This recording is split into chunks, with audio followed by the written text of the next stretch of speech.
a leer en la palabra del Señor en la carta del apóstol Pablo a los Filipenses en el capítulo 3, y vamos a leer dos versículos, versículo 15 y versículo 16. Filipenses 3, 15 y 16, y dice así la palabra del Señor: así que todos los que somos perfectos, esto mismo sintamos, y si otra cosa sentís, esto también os lo revelará Dios. Pero en aquello que hemos llegado, andemos según la misma regla, sintamos lo mismo. El Señor bendiga su santa palabra. Amén. La cultura occidental de los países de Occidente, de Europa, de América, en los últimos, pongamos, 10, 15, al máximo tal vez 20 años, ¿no? Pues sí, la cultura de nuestros países ha sido, digamos, dominada por una idea, por una sola palabra, sería sin duda la palabra diversidad, ¿no? Estos 10, 15, 20 últimos años ha sido sin duda pues la época de la multiculturalidad o del multiculturalismo, que es pues bueno, en lo que estamos inmersos, ¿no? Que es la mentalidad de que en las sociedades o en los países nuestros, ¿no? Pues no debe haber o no hay pues una cultura, no hay una identidad propia, o no debe haberla, para que de esa manera, en vez de una, pues pase a ser sustituido por un mosaico, una multitud de diversidades, de identidades, etcétera, etcétera, distintas. Y esto pues no solamente en cuanto a la raza, al origen o la religión, ¿no? Que eso sería pues que inició todo esto, sino realmente esto se ha extendido a todo, es diversidad de todo. Se habla de diversidades afectivas, de diversidades familiares, incluso pues lo último que he leído, aunque todavía no se está oyendo mucho, incluso diversidades neurológicas, bueno, pues la gente que tiene problemas, por ejemplo, de autismo, pero claro, no un autismo severo, sino un autismo leve, pues están también reclamando para sí, pues diversidad neurológica, ¿no? De la misma manera que hablan de otro tipo de diversidades, ¿no? En nuestra sociedad. Entonces, bueno, lo único que todo el mundo está de acuerdo entonces es que todo el mundo es distinto, todo el mundo piensa pues de manera distinta, ¿no? Debe pensar de manera distinta, todo es diverso, todo es desigual, y bueno, lo único que está todo el mundo de acuerdo es que todo el mundo debe ser igual, ¿no? La igualdad, ¿no? Todo el mundo, eso es, digamos, lo que está todo el mundo de acuerdo, lo que une a toda esta grandísima, enorme diversidad de todo.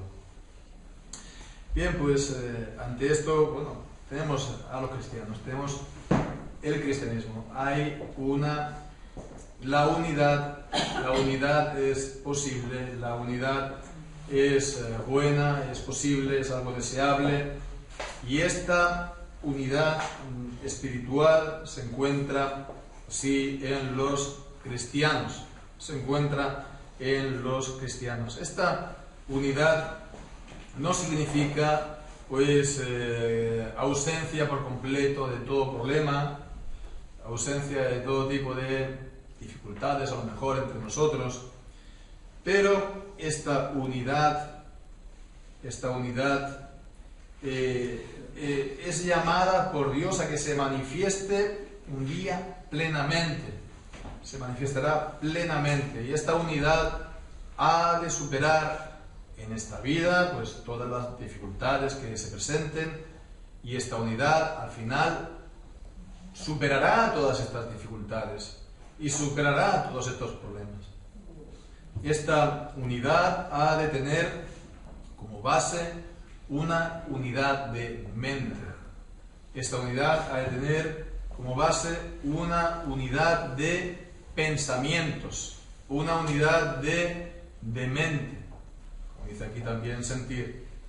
Es todo esto lo que nos encontramos resumidos en estos versículos. Creo que es bueno que nos detengamos y que hagamos atención a estos dos versículos. No es mucho el texto que vamos a estar considerando, pero es un tema importante. Es un tema realmente que para el día de hoy es del todo necesario que los cristianos le hagamos atención.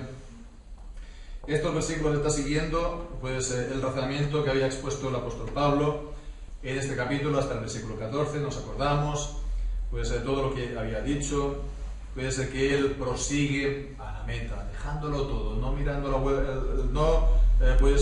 mirando lo que queda atrás, sino extendiéndose a la meta. Él extendiéndose de lo que está delante, prosigue a la meta hasta el final. Bien, pues entonces estos versículos 15 y 16 son la conclusión. Así que, por lo tanto, por consiguiente, esta es la conclusión de todo lo que él ha dicho. Bien, pues ¿qué es lo que nos encontramos en estos dos versículos? Pues en primer lugar hemos de considerar la apelación que da a los cristianos, apelativo, el nombre. ¿Cómo los llama? ¿No? Dice en el versículo 15, todos los que somos perfectos. Todos los perfectos. Es una palabra, perfectos, también está así en la traducción que conocemos más normalmente en la Reina Valera 60, también está en este pasaje, en Filipenses 3, como perfectos. Aunque, la Reina Valera 60, esta misma palabra, en otros pasajes, lo cambia a madurez.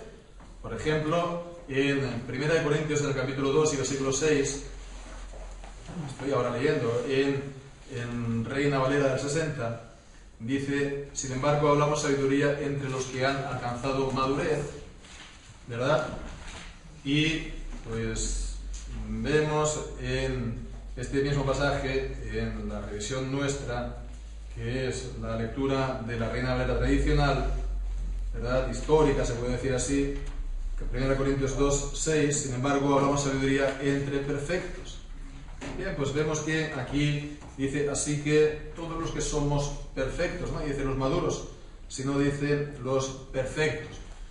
Bueno, pues, ¿por qué hay este cambio en según qué lugares en cuanto a esta palabra? Es la misma palabra en griego, teleios, y bueno, ya veremos, ¿no? Un poco más adelante es posible traducirlo así, es posible tener este sentido maduro. La palabra teleios puede tener este significado según qué lugares, pero también es cierto que es posible que haya una de las razones de este cambio según qué lugares es porque hay un cierto miedo a emplear la palabra perfecto para hablar de cristianos. Miedo a decir que los cristianos somos perfectos, porque claro, la evidencia mismo nos demuestra fehacientemente que no somos perfectos, ¿no? Y que la Biblia misma nos advierte a que no lo digamos. Los cristianos nos dicen en la palabra de Dios que en Primera de Juan, capítulo 1, ¿no?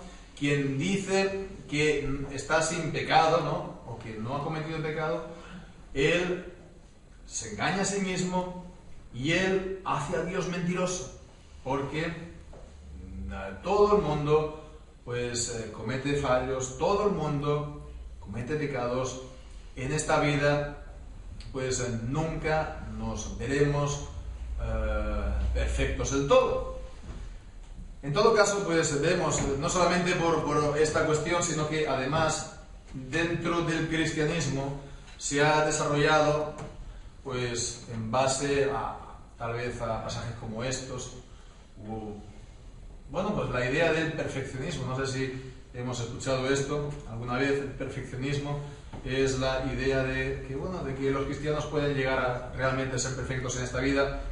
Y esto es lo que ha dado lugar a que, por ejemplo, en el papismo, en la Iglesia Católica Romana, pues se haya desarrollado sobre todo lo que es el monasticismo, ¿no? El monasticismo. Es decir, ellos son unos cristianos a una santidad superior, son perfectos, ¿no? Y después están los normales, los corrientes, los del montón, cristianos. Y bueno, pues esto fue algo que en la Reforma, el protestantismo, en la Reforma del siglo XVI, pues puso en su lugar, no, digamos, negó que llegásemos a este grado de superioridad, ¿no? De super santidad, de super espiritualidad de unos cristianos con respecto a otros, ¿no? Pero con el tiempo, pues se ha reintroducido en el protestantismo, se ha reintroducido pues por la vía del metodismo, ¿no? Es decir, la idea de la segunda experiencia, que el cristiano después de su conversión pues ha de recibir una segunda experiencia del Espíritu Santo, y que de esa manera entonces él es un cristiano espiritual, que realmente tiene el Espíritu. Por supuesto, esto está en la raíz del actual pentecostalismo. Estarían entonces los cristianos inferiores, los normales, los que tienen su vida del cada día, ¿no? Con sus luchas y con sus dificultades. Estarían los cristianos superiores, que pasan pues meses y años sin cometer ni un solo pecado, que tienen el Espíritu Santo y que, bueno, pues se sabe esto también por señales exteriores, sean las lenguas, sean otro tipo de cosas. Bueno, pues realmente no hay pues razón para tampoco temer, ¿no?, el uso de la palabra maduro. Decía que, perdón, el uso de la palabra perfecto en el Nuevo Testamento para hablar de cristianos. Decía que es cierto que esta misma palabra en lugares, por el contexto, habla de madurez. Por ejemplo, Primera de Corintios, nuestra misma Biblia, ¿no?, en la misma traducción del Nuevo Testamento, en Primera de Corintios capítulo 14, versículo 20. Primera de Corintios 14, 20, cuando dice: hermanos, no seáis niños en la manera de pensar, sino sed niños en la malicia, pero maduros en la manera de pensar. Vemos, aquí se traduce maduros porque está en el contraste con niño, que es también lo que encontramos, por ejemplo, en Hebreos capítulo 5 y versículo 14. Hebreos 5, 14. Más el alimento sólido es para los que son maduros, para los que por la costumbre tienen los sentidos ejercitados en el discernimiento del bien y del mal, ¿no? También, pues, comparándolo con el niño, versículo 13, cualquiera que participa de la leche es inexperto en la palabra de justicia porque es niño. Entonces, en estos pasajes en lo que esta palabra pues se contrasta con niño, tiene este significado de maduro. Pero no hay que tener miedo para utilizar la palabra perfecto. Es esta palabra la que nos encontramos, por ejemplo, en 1 de Corintios, capítulo 13. Cuando habla del amor, pues entonces allá habla de lo perfecto. Cuando venga lo que es perfecto, cesará lo que es en parte, ¿no? 1 de Corintios, capítulo 13, versículo 10. Cuando venga lo que es perfecto, entonces lo que es en parte se acabará. Pero es también lo que leemos en Efesios capítulo 4 y versículo 13, Efesios 4, 13.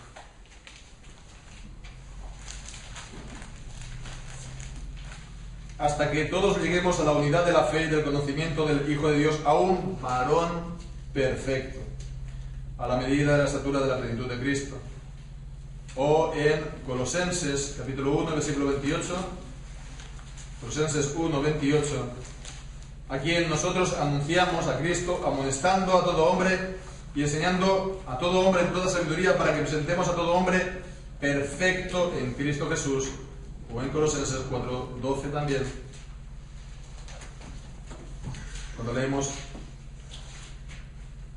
Os saluda Epafras, quien es uno de vosotros, siervo de Cristo, siempre esforzándose por vosotros en oraciones, para que estemos firmes, perfectos y completos en toda la voluntad de Dios. Bien, pues vemos todo esto para que veamos pues una serie de pasajes, ¿no?, en los que encontramos esta idea de perfecto, ¿no?, comparándolo también con pasajes en los que vemos se traduce como maduro en el Nuevo Testamento. ¿Cuál sería entonces la palabra, el significado de la palabra perfecto? Pues creo que es evidente que es sinónimo de estar en Cristo. El que está en Cristo es perfecto. El que está unido a Cristo por la fe. Aquel que ha nacido de nuevo. Aquel que ha sido regenerado por el Espíritu de Dios. Aquel que pues ha recibido entonces el don del arrepentimiento de vida, que ha recibido la fe salvífica por la cual él ha sido unido a Cristo. Bien, pues el perfecto es el que ha recibido todo esto, ha recibido la vida de Dios, ha recibido la justicia que viene de Dios, que es por la fe. Y la idea de perfección es alguien que ha llegado hasta el final. Esa es la idea de perfección en el Nuevo Testamento, o por lo menos la perfección que transmite esa idea en el original. La idea de aquel que ha llegado hasta el final. Bien, pues entonces el perfecto es el que llega hasta el final. Recordemos, ese es el contexto. Prosigo hasta la meta. Llega hasta el fin. Entonces es perfecto en esperanza.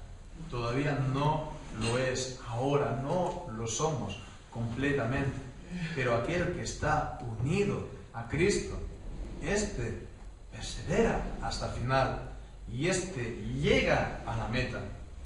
Entonces es perfecto en esperanza, de la misma manera que somos salvos ahora, en esperanza hemos de todavía recorrer un gran camino para llegar a la patria celestial, para estar en la presencia de Dios. Todavía hemos de perseverar, pero somos salvos en esperanza. Bien, pues entonces el creyente en Cristo es aquel que ha depositado su confianza en Cristo Jesús. Vemos que Él no es todavía perfecto en esta vida, pero sin duda lo será. El que ha sido unido, el que está unido a Cristo por la fe, sin duda lo será. Y esto es entonces el significado de la palabra perfecto en este pasaje y en otros lugares del Nuevo Testamento. Y pues continuando, pues podemos ahora pasar a considerar el mandamiento. En segundo lugar, el mandamiento aquí en el versículo 15, todos los que somos perfectos, esto mismo sintamos, esto mismo sintamos. Y bueno, pues el verbo sentir, una vez más, aquí en la carta a los Filipenses, tiene el sentido, el significado de pensar. No es tanto un sentimiento, sino es más bien es el pensar. Bueno, es un significado que lo recoge también el diccionario de la Real Academia. Sentir, pues también es pensar, es también pues cavilar, ¿no? Esto mismo, ¿a qué se refiere? Pues lo que hemos estado viendo en el contexto anterior, en el capítulo 13.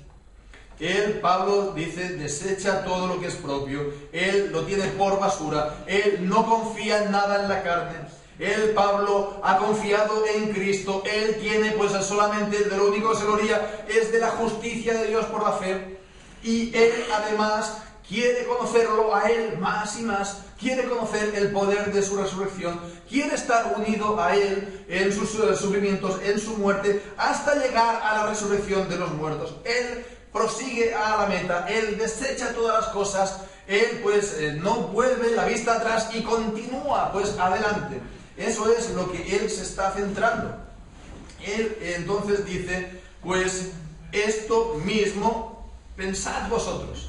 Tened todos esta misma mentalidad, esta misma, pues este mismo pensamiento. Entonces vemos, aquí es un mandamiento, vemos de la palabra a que tengamos una unidad de pensamiento los cristianos, que pensemos lo mismo, ¿verdad? que estemos unidos en nuestra mente. Bien, pues entonces, fijémonos que está hablando de pensar lo mismo, y este pensar tiene que ver con la realidad del corazón, tiene que ver con la realidad de la fe, tiene que ver con la realidad también de la experiencia de Cristo, de tener a Cristo en nuestra vida, en nuestra mente, en nuestro corazón. Entonces vemos, hermanos, el Cristo no es solamente una doctrina, y el cristianismo no es solamente un conjunto de doctrinas o un credo o una confesión. Por supuesto, esto lo es, pero con todo lo importante que esto es más. No es solo esto. Es también experiencia, es también una fe, es también una experiencia, una vida espiritual. Y entonces nos hemos de guardar, los que tenemos la doctrina en alta estima, pues a reducir el cristianismo solamente a un conjunto de doctrinas, con todo lo importante que es, porque está también pues la experiencia de la fe, está también la piedad, lo que llama la Biblia piedad. Ejercítate para la piedad, el conocimiento de la verdad, que es la piedad. Bueno, pues está también la piedad, hermanos. Está la experiencia de la fe. Y esto no se tiene que plantear como o esto o lo otro. La piedad no es el sustituto de la doctrina. Este es el grave peligro, o en lo que ha caído pues los liberales. Uno dice, bueno, ¿cómo es que los liberales no creen en nada? ¿Cómo es que los liberales pues no creen en nada de lo que dice la Biblia? Pues ¿por qué no? Porque ellos, entre otras cosas, pues muchos tienen mucho de la experiencia de la fe, ¿no?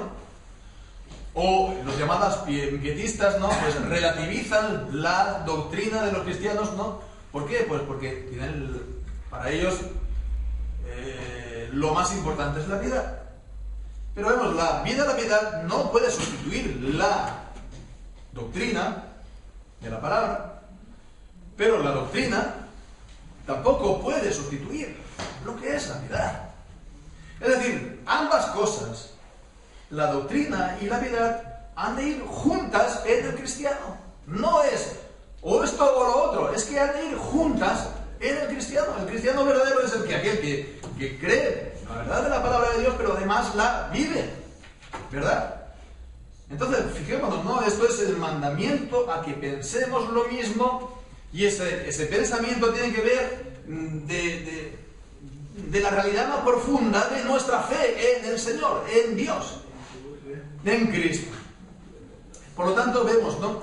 Esto mismo sintamos, pues es un mandamiento que continuemos a pensar lo mismo.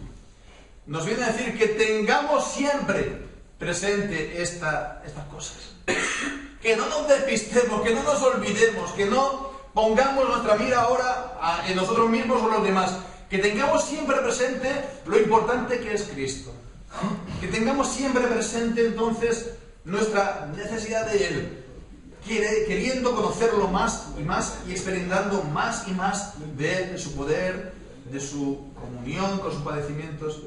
En fin, vemos que en conclusión, en definitiva, la unidad de los cristianos, ¿no? La unidad de los cristianos también se resquebraja, o se rompe, o se quiebra, también cuando hay un declive de vida espiritual entre los cristianos, entre los miembros. Cuando hay un declive de vida espiritual, de la piedad, ¿qué es lo que ocurre? Que lo que ocupa su lugar es la carne. Esto es como en un campo.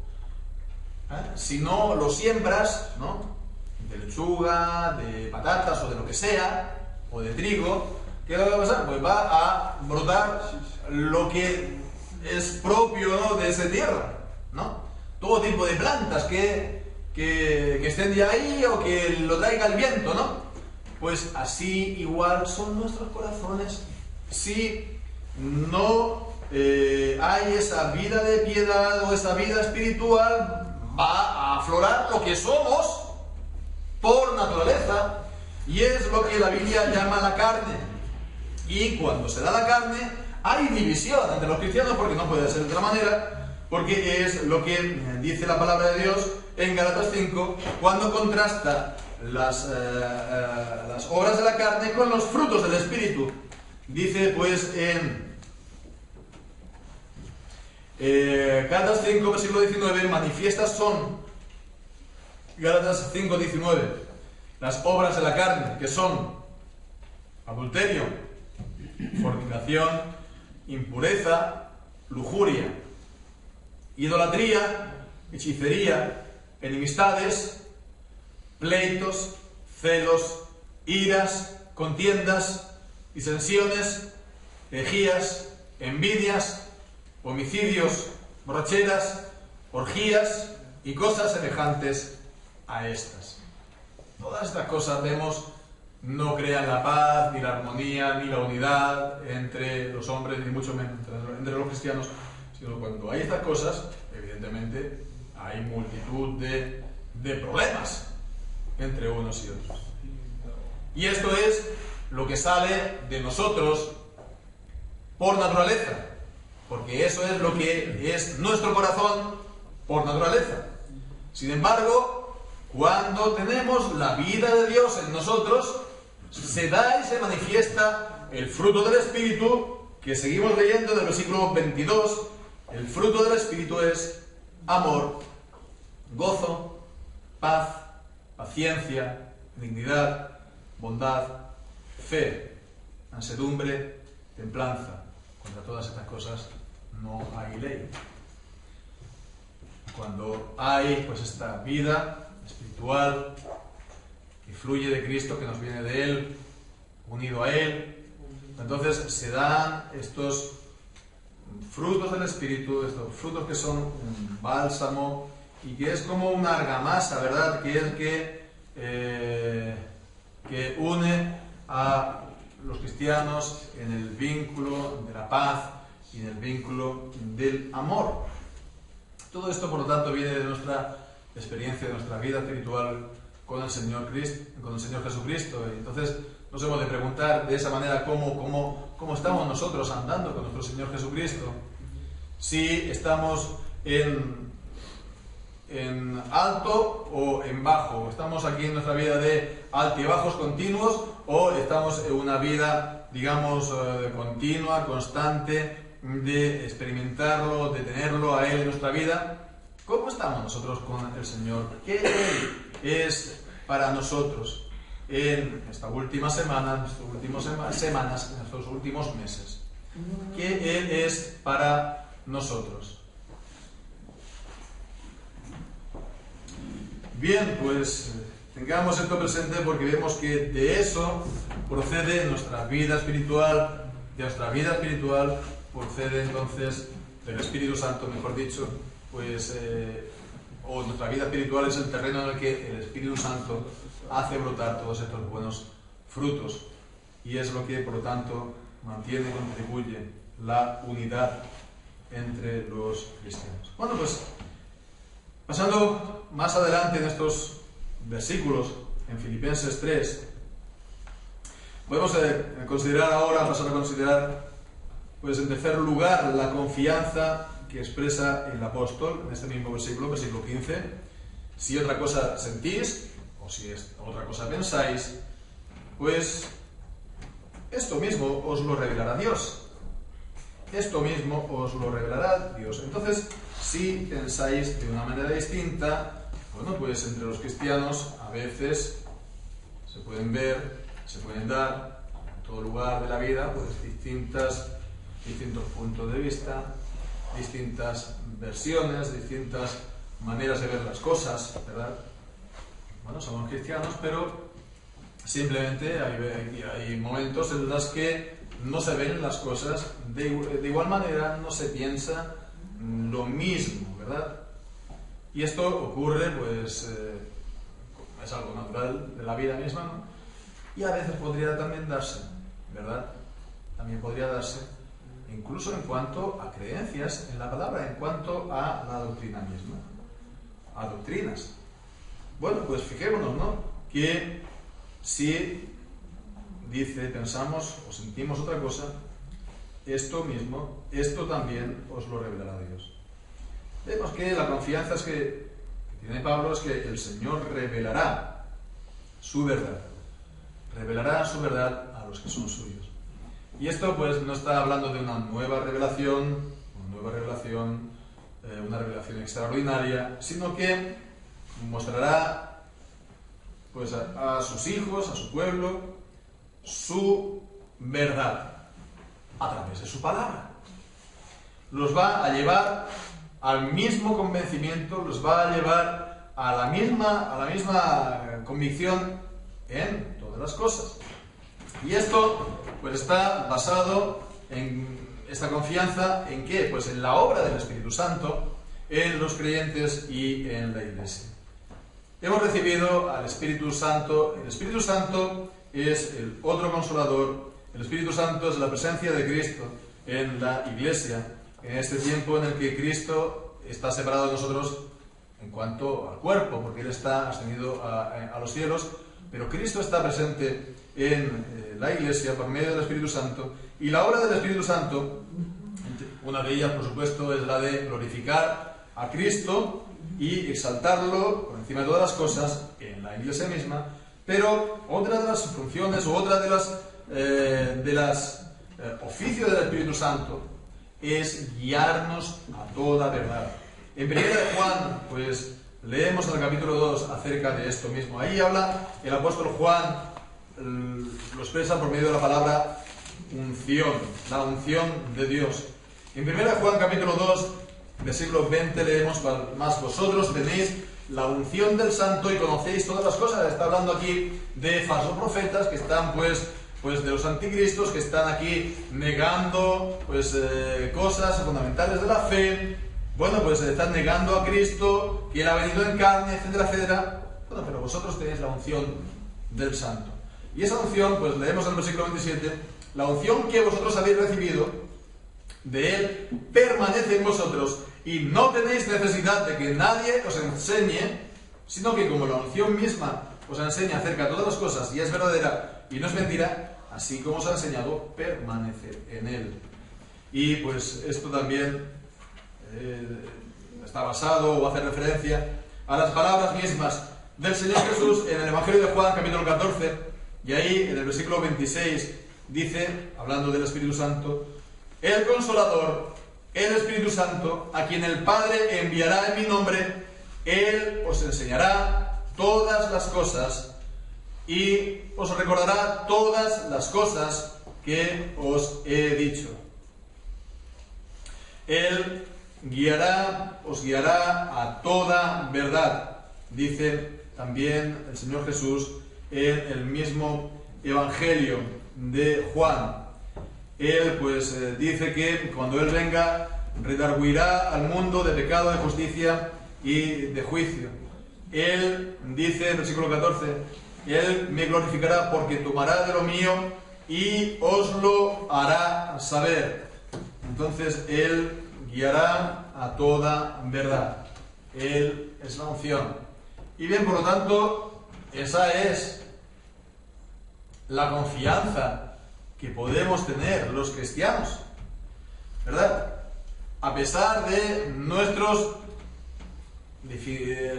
diferencias, a pesar también de muchas veces el distinto grado de madurez que alcanzamos, que unos alcanzan en la fe, los distintos grados de madurez en el Señor, nuestros,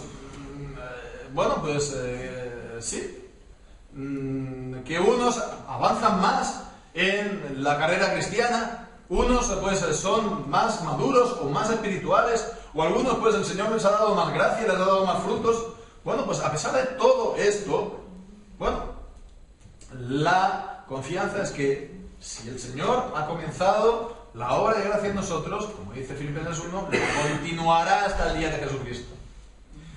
Si Él pues ha comenzado en nosotros esta obra de gracia por el Espíritu Santo, Él nos hará ver la voluntad de Dios a todos los suyos.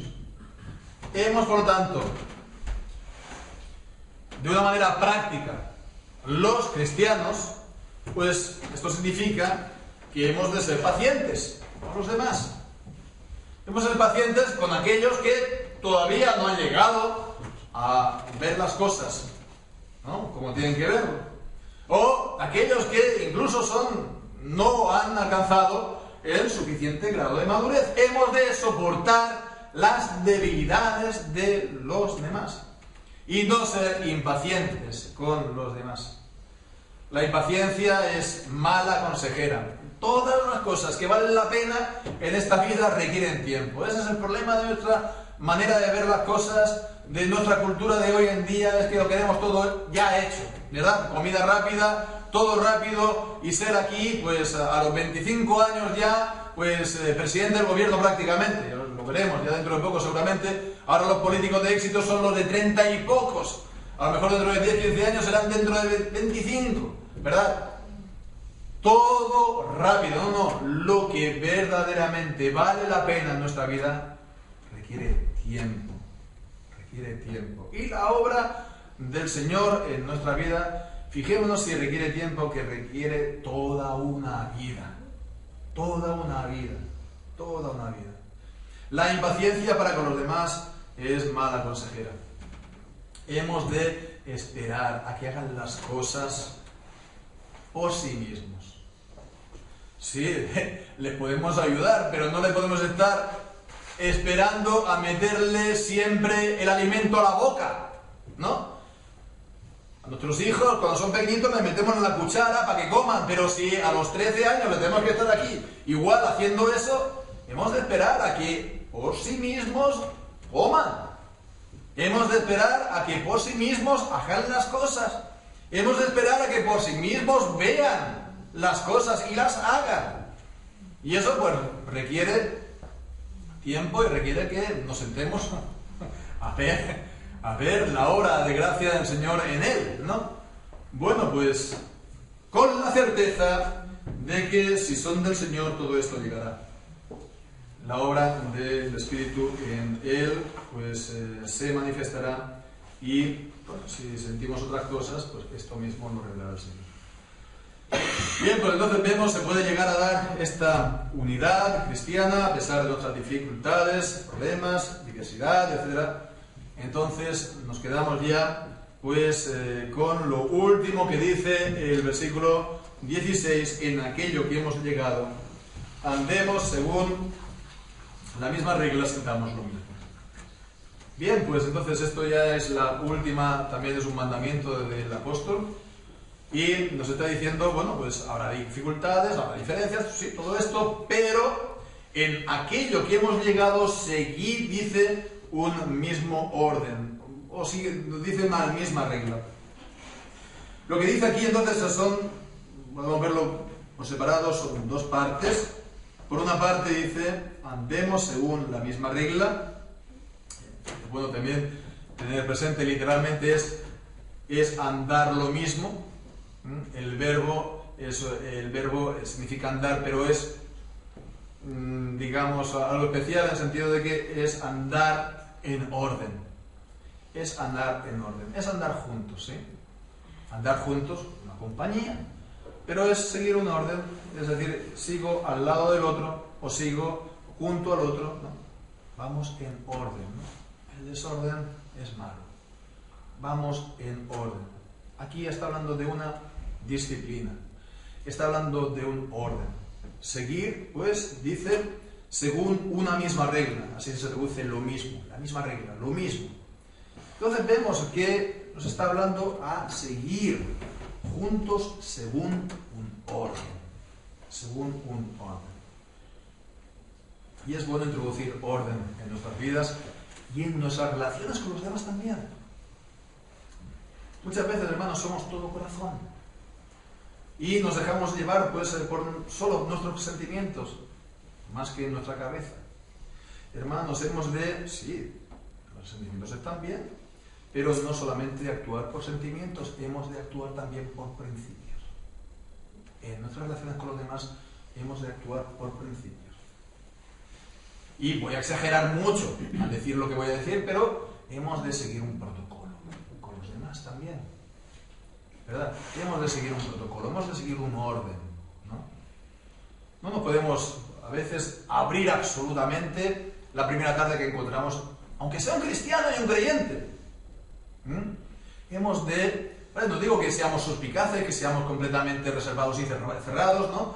Pero hemos de ir poco a poco, hemos de seguir un protocolo, ¿verdad? Somos muy,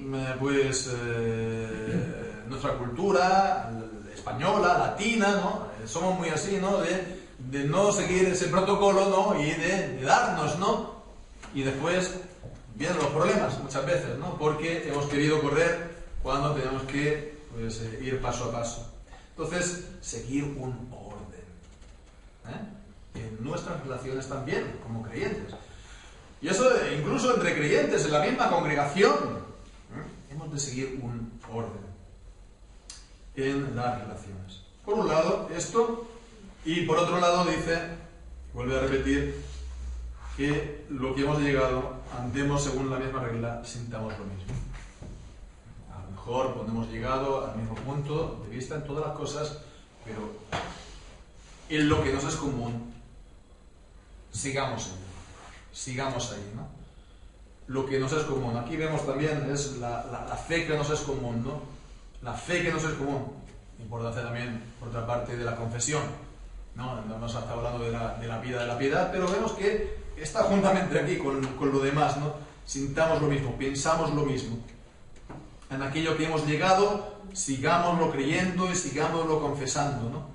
Esto es lo que realmente es lo que nos une, en lo que estamos unidos.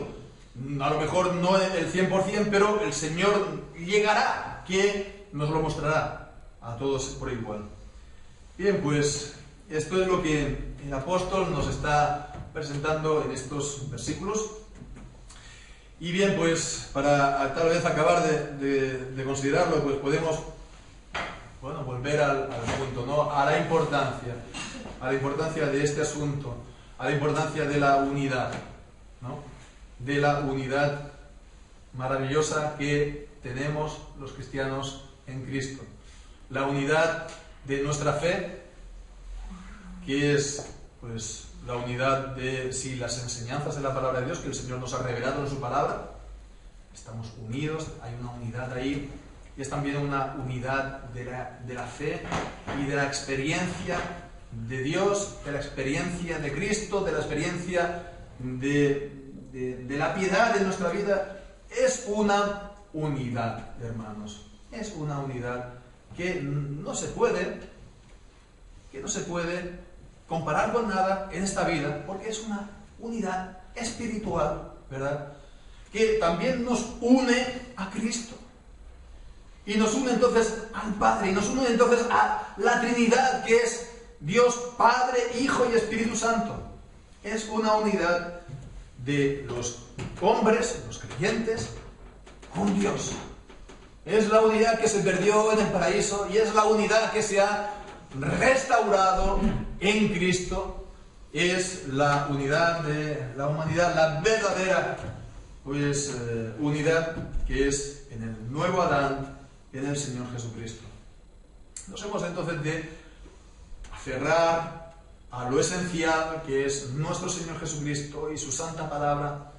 Hemos de aferrarnos a esto y anhelar entonces vivir más y más en esta unidad, que esta unidad también se manifieste más y más en nosotros y entre los cristianos, y hemos también de tratar de evitar todo aquello que lo puede dañar o que lo definitivamente daña. Como dice el mismo Señor Jesús en el Evangelio de Juan, capítulo 17, es la oración sacerdotal. Dice también en el versículo 20: mas no ruego solamente por estos, sino también por los que han de creer en mí por la palabra de ellos, no solamente por los apóstoles, sino también por todos los discípulos que han de creer por su palabra, la palabra de los apóstoles, para que todos sean uno, como tú, oh Padre, en mí y yo en ti, que también ellos sean uno en nosotros, para que el mundo crea que tú me enviaste.